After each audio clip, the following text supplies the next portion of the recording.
BJP और BJD में अब कोई फर्क नहीं रह गया है। जैसे चाय में चीनी मिल जाती है ना, वैसे मिल गए हैं आपस में।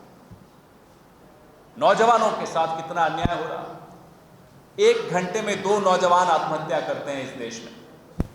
1 घंटे में 2 किसान आत्महत्या करते हैं इस देश में। उनके साथ न्याय होना जरूरी है, आवश्यक है, और वो न्याय ओडिशा से शुरू होगा। ओडिशा इस बार अपनी किस्मत बदलने के लिए तैयार है। आप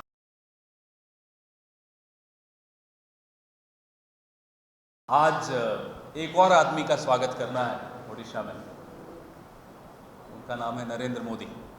आज ओडिशा आए हुए हैं और उनके स्वागत में हम कुछ सवाल उनसे भी पूछना चाहते हैं। 10 साल हो गए आपको प्रधानमंत्री बने हुए, 24 साल हो गए आपके समधी को यहाँ मुख्यमंत्री बने हुए। इस 10 साल में चिट फंड स्कैम का क्या हुआ? इस 10 साल में माइनिंग स्कैम का क्या हुआ? मैं शरद पटनायक जी से भी आग्रह करूंगा कि इस प्रेस कॉन्फ्रेंस के बाद आप सबको मुंह भी मीठा करें, आपको मिठाई खिलाएंगे, क्योंकि जो छिप छिप कर प्यार कर रहे थे बीजेपी और बीजेडी वाले, उनकी शादी इन्होंने करा दी। और जब उनकी शादी हो गई, रिश्ता सबके सामने आ गया, तो ओडिशा की जनता ये प्रधानमंत्री से जानना चाहती है कि क्या कारण है कि ओडिशा में जितने ठेके होते हैं, जितने टेंडर होते हैं, ओडिशा के लोगों को क्यों नहीं मिलते, बाहर के लोगों को क्यों मिलते? क्यों ओडिशा के जंगल, जमीन, जल, मिनरल्स, जितने भी धातु, जितना कोयला, सब कुछ आप बाहर के लोगों को क्यों बेच रहे हैं? और ओडिशा के लोगों का हक जिन जंगलों पर है, जिस जमीन पर है, जिस जल पर है, वो हक आप किसी और को दे रहे हैं। यहां तक कि प्रधानमंत्री को तो पूरा जानकारी है, एक बाहर का आदमी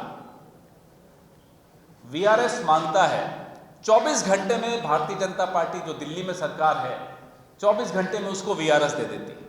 वो बाहर का आदमी पूरे ओडिशा का राजा बना हुआ घूम रहा है, हेलीकॉप्टर पे सुबह से शाम तक घूमता रहता है। पांड्यान का नाम सब जानते हैं, पूरा देश जानता है। ये क्या हाल इस राज्य का बना रखा है? अपने पिता की जो विरासत थी, बिजू साहब की विरासत पे हम सबको गर्व है, ऐसी बात नहीं है। वो विरासत बर्बाद कर दी। और नरेंद्र मोदी जी, जब आप यहां ओडिशा में आते हैं, तो आप कैसे आंखों में आंखें डाल के बात करेंगे उन लाखों परिवारों से जिनका चिट फंड स्कैम में नुकसान हुआ, तबाह हो गए, बर्बाद हो गए? कैसे उन लोगों से आप मिलेंगे जिनका माइनिंग स्कैम की वजह से पूरा जिंदगी बर्बाद हो गई? लाखों ऐसे परिवार।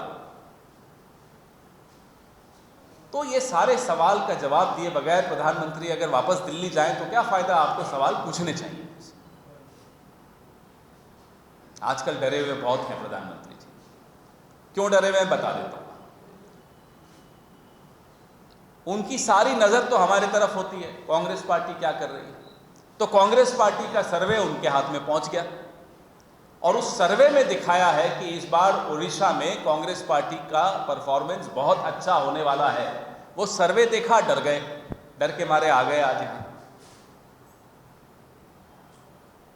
तो डर 2 कारणों से है। एक तो हमारा सर्वे जो उन्होंने देख लिया, दूसरा उन्हें मालूम है कि 10 साल में जो उन्होंने वादे किए थे वो पूरे नहीं किए। ओडिशा के लोग उनसे जवाब मांग रहे हैं, उनसे हिसाब मांग रहे हैं। 10 साल में आपने क्या किया, हमारे लिए क्या किया? इतना भ्रष्टाचार। चिट फंड स्कैम का जो सीबीआई इंक्वायरी थी वो भी मनमोहन सिंह की सरकार ने ऑर्डर की थी। माइनिंग स्कैम में जो शाह कमीशन की रिपोर्ट थी, उसके बाद हमारी सरकार तो 2014 में चली गई। आज 2024 है, क्या हुआ? क्या कोई सीबीआई इंक्वायरी हुई? क्या कोई अरेस्ट किया? और हमें मालूम है, नाम आपको भी मालूम है, नाम आप तो सब पत्रकार हैं, सुबह से शाम तक सुनते रहते हैं लोगों की, बड़े बड़े नाम उसमें शामिल हैं। एक्शन क्यों नहीं हो रहा, हम आज प्रधानमंत्री से जानना चाहते हैं। ये रिश्ता आपका और बीजेडी का ऐसा कैसा रिश्ता है कि आप इन्हें बचाते रहते हैं? ये कुछ भी भ्रष्टाचार कर ले आप इन्हें बचाएंगे। किसी की राज्यसभा होती है, वोट आपस में एक दूसरे को लेन देन हो जाता है। ये क्या है रिश्ता आपका? सरेआम खुलकर अब ये लोग एक दूसरे के साथ खड़े हैं। बीजेपी और बीजेडी में अब कोई फर्क नहीं रह गया है। जैसे चाय में चीनी मिल जाती है ना, वैसे मिल गए हैं आपस में। आज 24 साल हो गए, ओडिशा बदलाव के लिए तैयार है और कांग्रेस भी तैयार है जिम्मेदारी लेने के लिए। और ये वादा करते हैं कि माइनिंग स्कैम हो या चिटफंड स्कैम हो,